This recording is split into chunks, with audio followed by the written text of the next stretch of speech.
우리 함께 성경 찾아 읽도록 하겠습니다.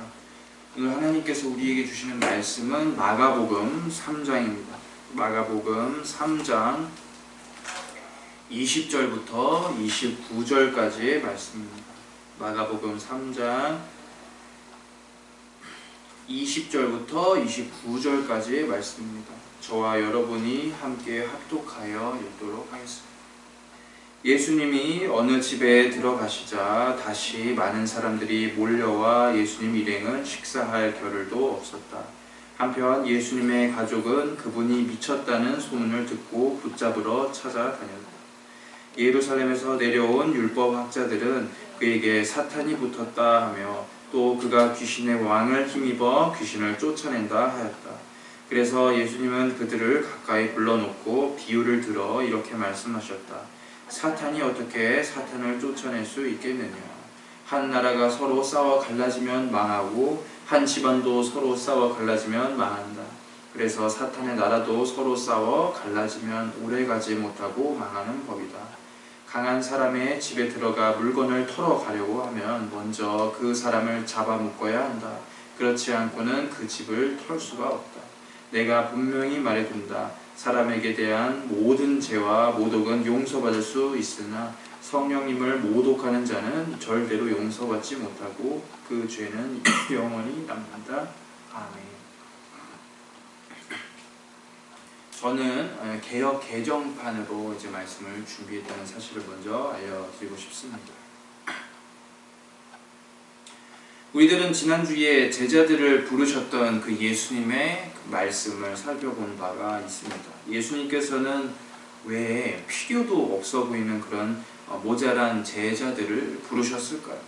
그분의 막강하신 능력으로 모든 것을 다 가능하게 하실 수 있으셨죠. 그러나 우리가 말씀 속에서 배웠던 점이 한 가지 있었습니다. 바로 하나님께서는 인격적인 하나님이시기 때문에 우리가 효율적이지 않다라고 생각하는 그런 방식으로 우리를 친히 불러주셔서 하나님의 일에 함께하게끔, 동참하게끔 만드신다라는 사실 때문이었죠.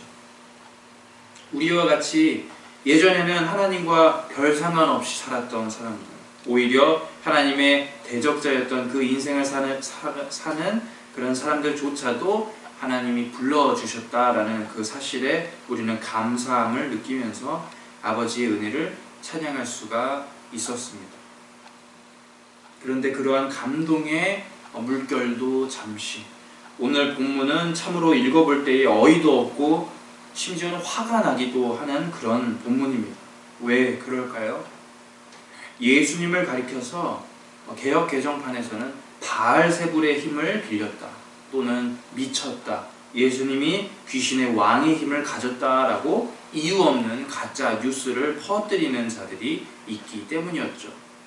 그 사람들이 누구일까요? 말씀을 살펴보니까 그들은 예루살렘으로부터 온 서기관들, 율법학자라고 합니다. 이름에서 나타나다시피 율법에 굉장히 정통한 사람들이죠. 하나님의 말씀 그리고 온 이스라엘의 역사에 정통한 사람들입니다. 그런데 과연 그들은 왜 이렇게 어이없고 황당한 이야기를 했을까요? 또 예수님은 그들에게 어떤 훈계를 주시는지 우리가 오늘 본문을 통해서 알아보면 좋겠습니다. 20절을 살펴보겠습니다. 집에 들어가시니 무리가 다시 모임으로 식사할 겨를도 없는지라. 20절에서 예수님께서는 집에 들어가셨다. 오늘 본문에서는 어느 집에 들어가셨다라고 마가가 기록하고 있습니다.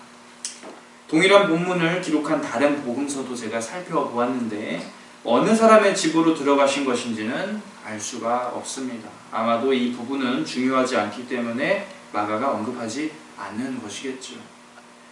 그런데 예수님에게 찾아온 사람들은 너무나도 많았다라고 기록하고 있습니다.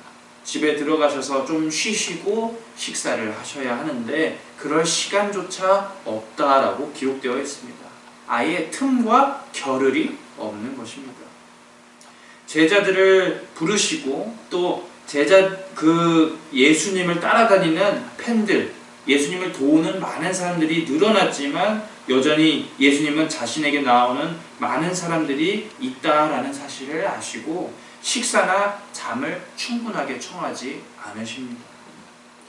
어떤 자들이 나와왔을지 우리들은 여태까지 많은 본문을 살펴보면서 알 수 있었죠. 예수님에게 나온 사람들은 각양각색이었습니다.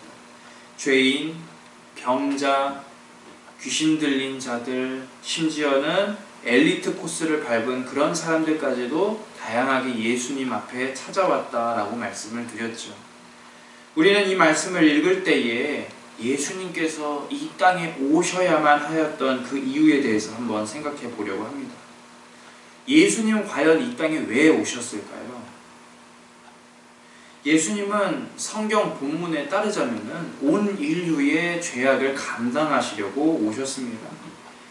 구약선지 이사야 선지자는 어떻게 말합니까?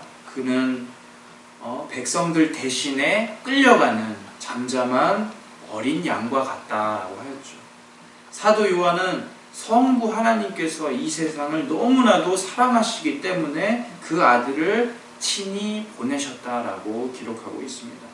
다양한 이유가 있지만 예수님께서 이 땅에 오셔야만 하는 이유는 그것이 하나님의 뜻이며 그 백성, 죄에 사로잡혀 있는 백성을 다시 한번 죽음의 늪에서 구출하시기 위함이었죠. 그렇기 때문에 예수님의 어깨가 참으로 무겁다라고 말할 수가 있습니다. 우리가 극장에 가가지고 영화 같은 걸 이제 관람을 할 때에 슈퍼 히어로들이 나오는 영화를 봅니다. 그 영화에서 온 인류를 구원하는 히어로들은 언제나 고독해 보이죠. 사람들이 자기에게 나오는 그런 장면들이 사실 별로 없습니다. 어벤져스 뿐만이 아니라 다른 스파이더맨, 배트맨, 다른 영화들을 많이 관찰해 보아도 마찬가지입니다.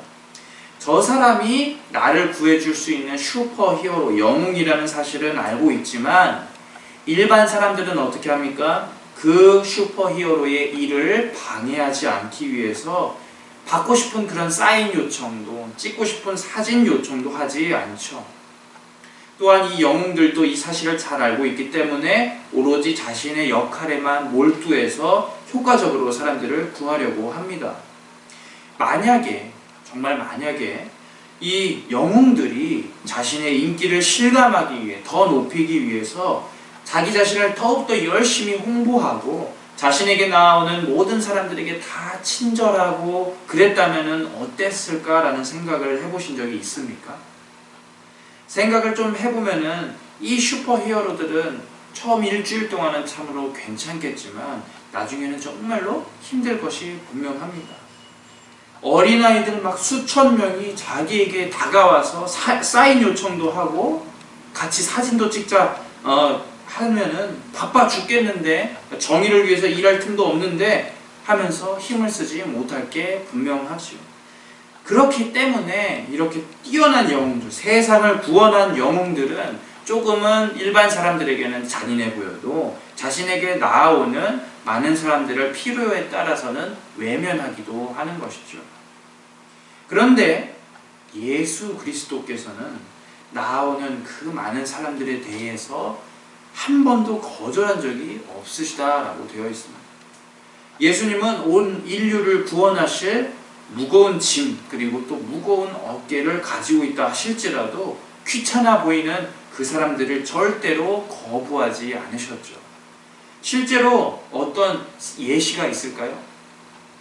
예수님의 만져주심과 안수해주심을 바라고 아이 어머니들이 아이들을 예수님에게 데리고 왔을 때가 있었죠. 그때에 제자들이 애 엄마들에게 혼쭐을 내고 쫓아냈습니다. 이러한 이유 때문에 우리들은 제자들이 지금 되게 나쁜 사람들로 보고 있죠. 그러나 사실 제자들은 나쁜 일을 행한 것이 아니었습니다. 오히려 그들은 예수님의 사역과 지금 자기 자신들의 사역이 어떠한 사역인지를 잘 알고 있었고 열심히였기 때문에 이런 행동을 했겠죠. 예수님은, 우리의 위대하신 선생님은 새로운 이스라엘을 건설하시는 무거운 책임이 있으시기 때문에 예수님에게 나아오는 별로 중요하지 않아 보이는 어린아이들과 엄마들을 이해할 수가 없었던 것입니다. 그 당시에도 예수님에게 나오는 많은 병자들과 가르침을 받기 원하는 그런 자들을 만족시켜 주셔야만 했기 때문에, 인기가 더 높아지셔야만 했기 때문에 제자들은 예수님께 다가오는 사람들을 솎아내었겠죠. 오늘날의 슈퍼 히어로들이 일하는 방식과 비슷합니다. 아주 효율적이죠. 그러나 예수님은 도리어 제자들에게 막지 말라라고 하시면서 이 어린아이들에게도 배워야 할 점이 분명히 있다라고 가르치십니다. 어린아이들과 같지 않으면은 하나님의 나라에 들어갈 수 없을 것이다 라고 말씀하십니다. 즉 예수 그리스도께서는 모든 사람이 자신에게 나아오는 그 현장을 귀찮게 바라보시고 비효율적으로 바라보시는 것이 아니라는 소리지요. 예수님께서는 자신에게 나아오는 모든 사람들의 아픔과 천진난만함, 그리고 하나님 앞에서의 진지한 모습, 낫고자 하는 그 모습과 죄사함을 받기를 원하는 간절한 마음 가운데에서 귀함을 발견하십니다. 다른 사람들이 생각하기에는 가치가 없다고 생각해서 밀어내는 그런 어린아이들이라 할지라도 그 중심에서 꼭 배워야 하는 가르침을 던져주시는 것입니다. 많은 사람들을 외면하지 않으신 까닭이 바로 그러한 이유겠죠. 단순히 예수님께서 측은지심이 너무나도 많으셔서 불쌍히 여기기 때문이 아니라 예수님께서 그들을 변화시켜 주시고 또 고쳐주시고 상대해 주시고 대화를 해 주실 때에는 반드시 이 고침받는 사람, 대화를 하는 사람이 앞으로 인생이 변해야만 하며 인생이 달라져야 하는 그 의무를 주변에 있는 사람들이 하나둘 깨닫게 하시기를 원하셨던 것이겠죠. 이제 21절을 한번 살펴보도록 하겠습니다.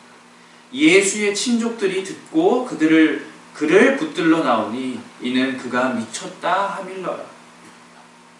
예수님께 나아왔던 많은 사람 가운데 또 하나의 부류가 있습니다. 바로 예수님의 친족, 예수님의 가족이었죠. 그런데 이 가족들이 예수님을 쫓아온 이유가 있었습니다. 이유가 뭔고 하니 예수님이 미쳤다라고 생각을 해서 그분을 잡으려고 온 것입니다. 저는 이 말씀을 살펴볼 때에 참으로 슬프기도 하지만 한편으로는 은혜의 말씀이다라고 생각을 합니다. 우선 예수님의 적들에 대해서 한번 생각을 해볼까요? 예수님의 적이라고 제가 표현하고는 있지만 예수님은 평생 동안 적을 두지 않으셨죠. 예수님을 적으로 생각한 그런 부류들을 한번 떠올려 보자라는 것입니다. 이스라엘에 제사장 그룹이 있었죠. 종교 지도자, 바리새인, 율법학자들이 있습니다. 그런데 이 사람들 외에도 내부적인 적들도 분명히 있었다고 가르치고 있습니다. 예수님을 대적한 사람들 가운데에는 예수님의 제자들도 있었다고 하죠. 가롯 유다뿐 아니라 예수님이 돌아가셔야만 하는 그런 사실을 극구 부인하고 예수님을 끝까지 지키겠다라고 하였던 베드로조차도 순간적으로 예수님의 대적의 일, 사탄의 일을 행했다고 성경은 기록하고 있습니다. 다른 제자들의 모습은 어떻죠? 다른 제자들은 예수님이 십자가에 못 박히자마자 주렐랑을 쳤습니다. 그런데 더욱더 슬프게도 비극적이게도 예수님의 가족들조차도 예수님을 대적하고 있죠. 그들의 생각은 이 예수님께서 완전히 미쳐버렸기 때문에 이러한 일들이 벌어지고 있다라고 생각을 하는 것입니다. 창조자께서 온 인류를 만드신 왕께서 온 인류를 구원하실 그 하나님이 가족에게서 외면을 받는 이 상황은 사실 굉장히 어이가 없고 슬프죠. 예수님도 이 상황을 가리켜서 어떻게 표현을 하시죠? 선지자도 고향에서는 환영을 받지 못한다라고까지 이야기하시기도 합니다. 이 말씀이 슬픈 까닭은 친족조차도 하나님의 뜻을 알아보지 못했다라는 점 때문입니다. 즉 우리의 눈앞에 있는데도 불구하고 발견하지 못했다라는 점이 슬픈 것이죠.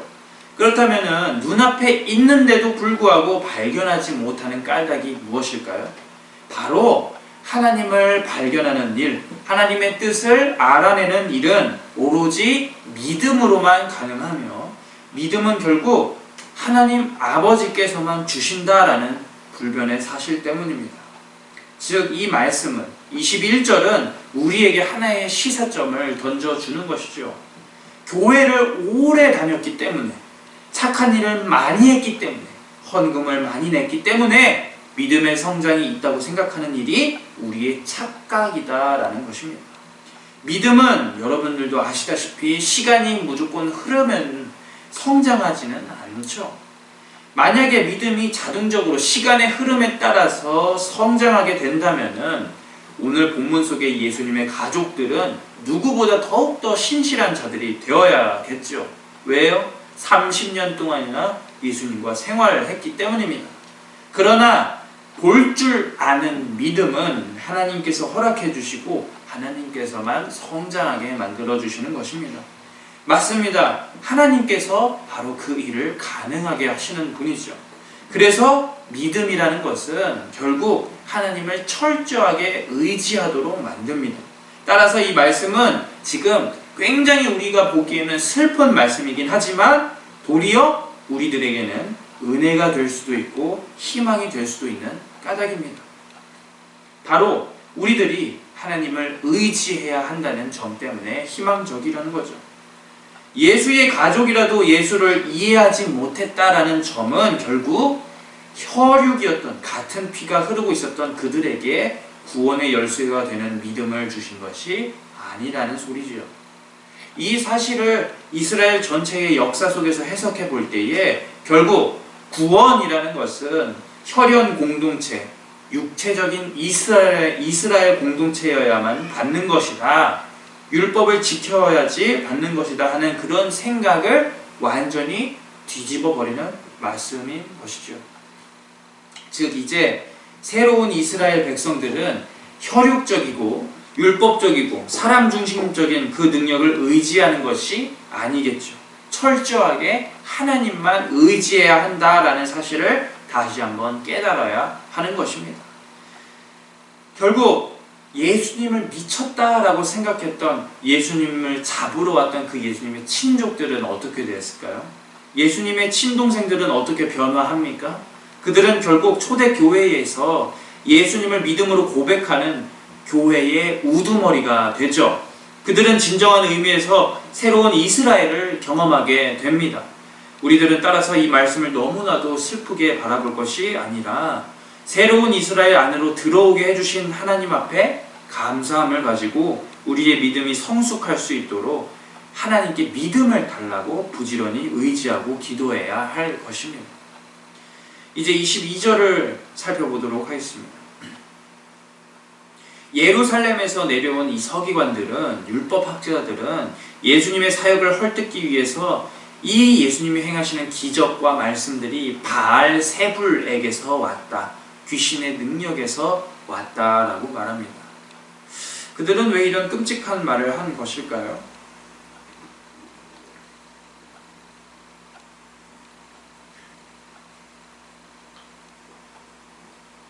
그 당시의 역사적인 정황을 한번 살펴보려고 합니다.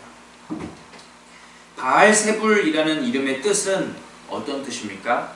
파리의 주인, 오물의 왕이라는 뜻이죠. 그런데 이 바알세불이라는 말은 사실 이스라엘 백성들이 가나안의 신들을 부를 때의 멸칭, 즉 멸시하는 이름으로 부르는 것이었죠. 멸시하는 이름을 사용한 까닭은 유대인의 입장에서는 도무지 가나안의 신들을 인정할 수가 없었기 때문입니다. 따라서 서기관들은 일부러 예수님의 사역을 가리켜서 가나안의 신들의 힘을 빌리는 이방 종교의 마술사 정도로 예수님의 수준을 끌어내린 것입니다. 그런데 여기에는 굉장히 서기관들이 크게 실수한 것이 하나 있죠. 자, 그 실수는 이 말씀의 뉘앙스를 잘 파악해 보아야지 알 수가 있을 것입니다. 우선 이 바알세불이라고 했던 서기관들이 가지고 있는 그 논리가 어떤 것입니까? 그들의 논리로 예수님의 사역은 결국 이방 마술적이죠. 도저히 하나님에게서는 나올 수가 없는 것들입니다. 그렇기 때문에 사실상 그들은 예수님의 사역 자체가 하나님과는 전혀 무관한 것, 동떨어진 것이라 라고 말하고 있죠. 더 쉽게 표현을 해보자면은 우리 야훼 하나님, 여호와 하나님은 역사 속에서 이런 일들을 일으키실 수 없으시니 너 지금 예수가 하는 일은 천박한 가나안의 우상인 바알이나 유혹자인 사탄의 것이다 라고 표현하는 것이죠. 참으로 그 뉘앙스를 해석해보면 이 서기관들의 말이 얼마나 어이가 없고 큰 실수를 했는지 알 수가 있는 것이겠죠. 자신들이 직접 기적을 본 적이 없으니까 그 사역을 가리켜서 우상의 것, 사탄의 것이다 라고 주장을 하는 것입니다. 즉 하나님께 돌려야만 하는 그 영광을 누구에게 돌리고 있는 것입니까? 에몬 우상에게 바치게 되었죠. 자, 이런 예수님께서는 이러한 서기관들의 저질스러운 추측과 비난에 대해서 그냥 넘어가지 않으시고 23절부터 27절에 이르러 굉장히 길게 가르침을 주십니다. 그들을 부르신 뒤에 비유로 말씀을 하십니다. 그런데 제가 한번 지난번에 이야기를 드린 적이 있습니다. 예수님이 비유로 말씀하시는 까닭은 두 가지가 있다라고 말씀을 드렸죠.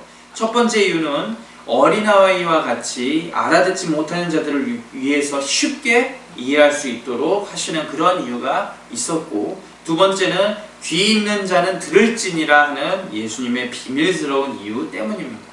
여기서는 어떻게 말씀을 하셨을까요? 서기관들이 어린아이들과 다를 바가 없이 형편없는 수준이니까 예수님의 말씀을 통해서 바르게 깨닫게 하시기 위해 첫 번째 이유로 비유를 설명하시죠. 예수님의 가르침은 굉장히 간단했습니다. 같은 팀끼리 어떻게 싸울 수 있니? 라고 물어보시는 것입니다. 24절에 따르면은 이것은 결국 나라가 내전하는 일과 동일하다라는 것이죠. 25절에서는 집안에서 일어나는 그 싸움과 같아서 집이 바로 설 수가 없다라고 말씀하십니다. 또 26절에는 사탄이 결국 자기 자신을 거슬러서 일을 하게 되면은 사탄이 아니라 하나님을 위한 일이 되므로 망하게 될 것이다 라고 이야기하시죠. 그런데 갑자기 예수님께서는 이렇게 3번이나 강조를 하셨음에도 불구하고 다른 이야기를 갑자기 꺼내십니다. 바로 27절입니다. 27절을 제가 개역 개정판으로 읽어드리겠습니다. 사람이 먼저 강한 자를 결박하지 않고는 그 강한 자의 집에 들어가 세간을 강탈하지 못하리니 결박한 후에야 그 집을 강탈하리라. 갑자기 예수님이 어떤 이야기를 하십니까? 강도 이야기를 하시죠. 그 전까지는 예수님이 3번에 걸쳐서 반복 강조하셔서 집안에서 같은 팀끼리 싸울 수가 없다라고 얘기하십니다. 그런데 이제는 말씀이 확 달라졌죠. 27절에서는 예수님께서 사람이 먼저 강한 사람을 결박하지 않고는 강한 자의 집에 들어가서 강도짓을 벌일 수가 없다라고 말씀하십니다. 즉 예수님의 논리에 따르자면 강도짓은 안에 있는 그 인질이 결박된 이후에야 그 일을 수행할 수 있다라는 것이죠. 강도짓은 이렇게 바라보면은 은밀하게 이루어지는 도둑질과는 엄연히 다른 성격을 가지고 있다라고 판단을 할 수가 있습니다. 도둑질은 어떻습니까? 당한 사람이 모를 수가 있죠. 그러나 강도는 아닙니다. 묶어놔야 한다는 것은 결국 강도가 힘을 행사해야 한다는 것이고 눈앞에서 자신의 것을 강탈당한다라는 뜻을 가지고 있죠. 그렇다면 왜 예수님께서는 갑자기 27절에서 뜬금포로 이런 이야기를 하시는 것일까요? 우선 27절이 반전의 말씀이다, 분위기를 바꾸는 말씀이다 라는 사실에는 틀림이 없지요.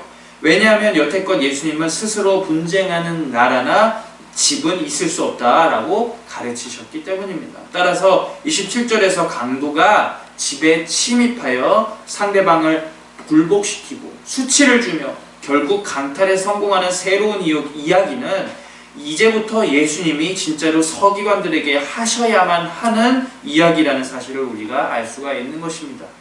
예수님은 3번에 걸쳐서 나 자신이 사탄이나 가나안의 천박한 바알과 같은 팀이 아니다라고 말씀을 하셨죠. 그런데 이제는 27절에서 어떻게 표현하십니까? 나는 강도이며 사탄은 강한 자를 뜻한다라고 말씀하십니다. 자, 그렇다면 예수님은 어떤 이유에서 이런 말씀을 하시는 것일까요? 예수님의 표현이 참으로 강력하죠. 예수님은 사탄을 가리켜서 강한 자라고 표현을 하십니다. 그런데 이 강함은, 이 사탄의 강함은 강도의 힘 앞에서는 어떻습니까? 속수무책이죠. 맥을 추리지를 못하고 있습니다. 왜냐하면 강탈하는 자의 방법과 시간을 예측할 수가 없기 때문입니다. 강도는 어떻게 합니까? 갑작스러운 시간에 찾아와서 집주인이 알기 전에 집을 완전히 무력화시키고 초토화시키죠. 예수님께서는 항상 제자들에게 자신의 날, 자신의 나라는 도적같이 이르른다라고 말씀하셨습니다. 또한 신랑과 신부의 이야기를 비유로 드실 때에도 신랑은 이상하게도 신부들이 예측하지 못하는 그런 시간대에 오신다라고 계속해서 누누이 이야기하셨죠. 왜 그렇게 이야기하셨을까요? 우리 입장에서는 시간을 정해두면 참으로 편하지 않겠습니까? 그런데 이것은 사실 하나님의 일하시는 방법이자 사탄을 완전히 무력화시키는 방법이라는 것이죠. 하나님의 사역의 방식은 사람과 사탄에게는 전혀 예상이 가지 않는 것입니다. 그렇기 때문에 아무리 강력한 힘을 가지고 있는 사탄이라 할지라도 예수님의 침입, 하나님의 나라의 그 침노를 견딜 수가 없다라는 것이죠. 갑자기 물밀듯 들어 닥쳐서 도저히 막을 수 없는 그 무기를 가진 강도를 우리들이 이겨낼 수 없는 것처럼 세상의 강한 자라 이야기되는 사탄도 결국 예수님 앞에서는 힘을 쓸 수가 없는 것입니다. 사탄이 할 수 있는 일이란 도무지 없는 것이죠. 그냥 조용한 양처럼 꽁꽁 예수님한테 묶여서 예수님이 취하시는 그 자신들의 소유였던 것들을 애처롭게 바라볼 수밖에 없는 것이죠. 따라서 27절처럼 말씀하시는 예수님의 의도는 단순히 자신의 존재를 변호하시고 나는 사탄의 편이 아니다 라고 간단하게 말씀하시는 것이 아니죠. 앞으로 이 복음의 싸움의 판도가 어떻게 바뀔 것이라 이야기하시는 것입니까? 맞아요. 결국 사탄의 사역은 이렇게 맥없이 종료될 것이고 하나님의 나라는 물밀듯 닥쳐올 것이다 라고 말씀하시는 것입니다. 예전에 사탄은 어떻게 사역했습니까? 하나님의 사랑하는 그 자녀들의 영을 가지고 장난짓을 벌이면서 이런 강도짓을 벌였죠. 사탄은 사람을 유혹하였고 사람들의 수많은 영혼들을 갈취했습니다. 그러나 우리의 하나님은 어떤 분이십니까? 도리어 더욱더 강력한 분이시죠. 사탄은 결국 하나님을 잘못 건드린 것입니다. 결국 하나님께서는 그 더러운 손으로 넘어간 모든 사람들을 다시 한번 더 확실하게 이번에는 사탄을 완전히 패배시키는 방법으로 구출하시는 것입니다. 이러한 작업은 사탄의 입장에서는 매우 수치스러운 일이죠. 또 패배의식을 가지게 하는 굉장한 트라우마입니다. 예수님의 십자가가 바로 이러한 방식으로 사탄에게는 굉장히 끔찍하고 수치스러운 형벌인 것입니다. 왜냐하면 사탄은 결국 예수님의 표현에 따르자면은 반드시 꽁꽁 묶일 것이 예정되어 있으며 그 집에서 값어치 있는 보물들을 남김없이 다 강도에게 빼앗기게 될 것이다 라고 말씀하셨기 때문입니다. 그것도 이제는 꽁꽁 묶여 있어서 아무런 힘을 쓰지 못하는 그 현장에서 말이죠. 사탄은 있는 힘껏 눈을 치켜뜨면서 반항을 하려고 해보지만 예수님은 우리들을 더욱더 강한 힘으로 구출해냈습니다. 예수의 사역은 이와 같이 확실한 방법으로 또한 아무도 예상하지 못하는 그 일하심으로 그들을 묶으시고 패배시키실 것입니다. 이제 마지막 두 구절을 살펴보도록 하겠습니다.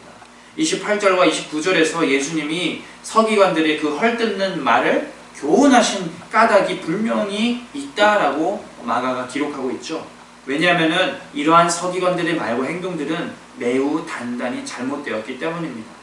예수님을 가리켜서 바알의 힘을 빌렸다, 사탄이 들렸다, 미쳤다라고 말하는 행위는 결국 하나님을 모독하는 그 행위보다 더욱더 심각한 행위를 낳을 수 있기 때문입니다. 예수님께서는 이러한 죄를 가리켜서 어떻게 표현하십니까? 용서받을 수 없는 무시무시한 죄라고 말씀하십니다. 그분은 하나님 앞에서 많은 죄들이 용서받을 수 있다, 하나님의 자비에 기댈 수 있다라고 말씀을 하시지만 한편으로 성령을 회방하는 죄에 대해서는 용서가 없을 것이다 라고 단호하게 말씀하고 계십니다. 즉 오늘 본문 속에서 서기관들의 이 어리석은 말과 행동을 반드시 교정해 주셔야만 하는 까닭은, 따라서 그들의 온 마음이 지금 전심으로 성령을 회방하고 있다는 증거겠죠. 물론 마가는 이에 대해서 과연 어떠한 일들이 성령을 회방하는 일이냐라고 명시해 있지는 않습니다. 그러나 분명한 점은 어떤 것입니까? 예수님의 사역과 신성으로 행하시는 하나님의 사역을 결국 의도적으로 또한 파괴적으로 끌어내리는 일은 성령을 회방하고 모독하는 일이라고 지침하는 거죠. 결국 그 일을 행하는 자들은 어떻게 됩니까? 그 일을 행하는 자들은 영원히 사하심을 받지 못하게 될 것입니다. 우리들은 이러한 면에서 참으로 조심해야 할 것입니다. 서기관들은 어떤 사람들이었습니까? 당대의 최고의 엘리트였죠.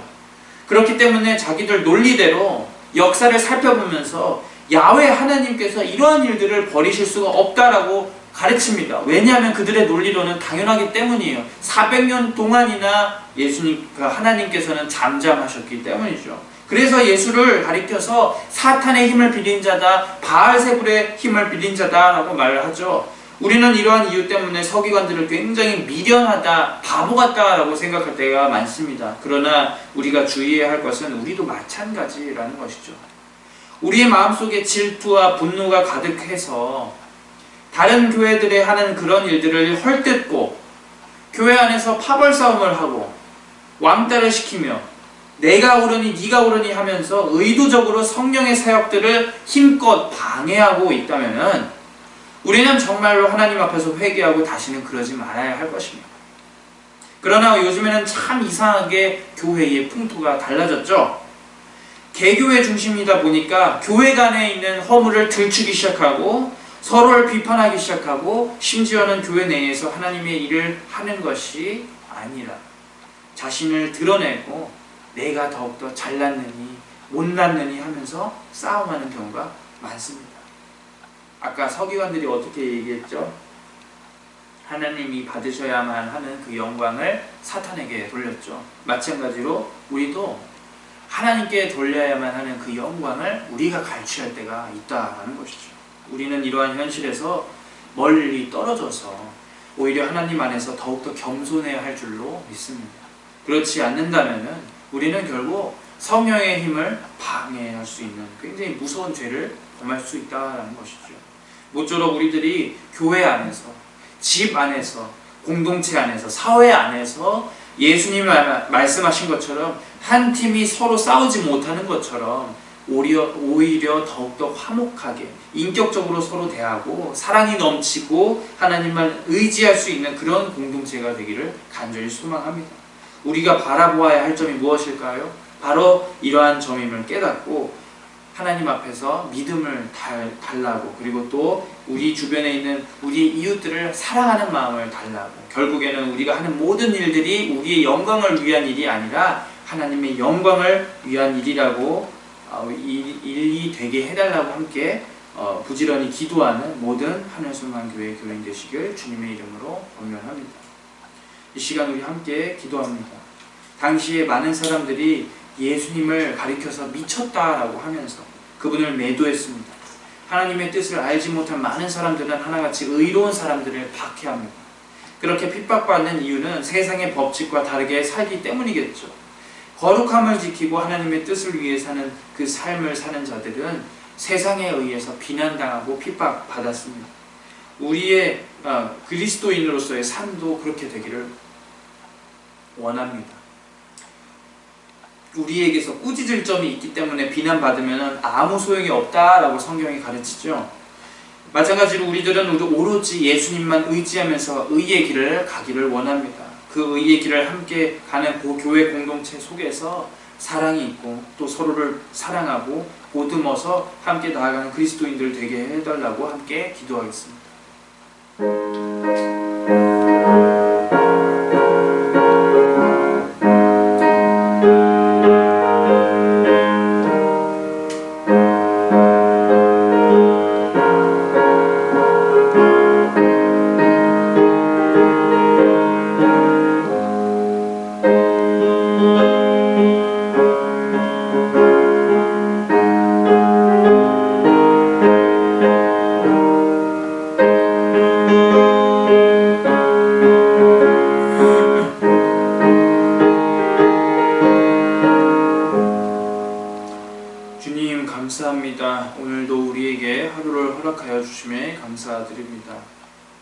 주님 서기관들이 예수님의 사역을 보고도 믿지 못하고 사탄의 힘을 빙자하였다라고 주장하였을 때에 예전에 우리의 연약함도 떠오릅니다. 우리도 어리석었을 때에 우리의 지혜를 의지하여서 함부로 판단하는 자들이었던 것을 고백합니다. 그러나 그런 우리들을 불러주셨고 하나님께서 기회를 주셨으니 우리들이 이제는 정신을 바짝 차리고 성령을 회방하는 죄를 짓는 것이 아니라 도리어 성령을 기쁘게 하는 그리스도인들이 되기를 간절히 원합니다. 우리의 마음을 깨끗하게 그리고 또 예수님처럼 따라가길 간절히 원하오니 주님께서 우리를 보듬어 주셔서 세상 사람들 가운데서도 빛을 잃지 않는 자들이 될 수 있게 도와주시옵소서. 아버지, 또한 가려진 눈을 뜨게 해주심에 감사합니다. 예전에 우리들 역시 예수님의 가족들처럼 불신앙의 반응을 보였죠. 그러나 우리의 시각이 바뀌고 난 다음부터는 우리는 주님을 이해할 수 있는 자들이 되었습니다. 아버지, 믿음의 눈으로 세상을 바라볼 수 있게 해주시고 우리의 바뀐 시각을 가지고 올바른 일들을 할 수 있게 도와주시길 간절히 원하오며 이 모든 내용 살아계신 예수 그리스도의 이름으로 기도 올려 드리옵나이다.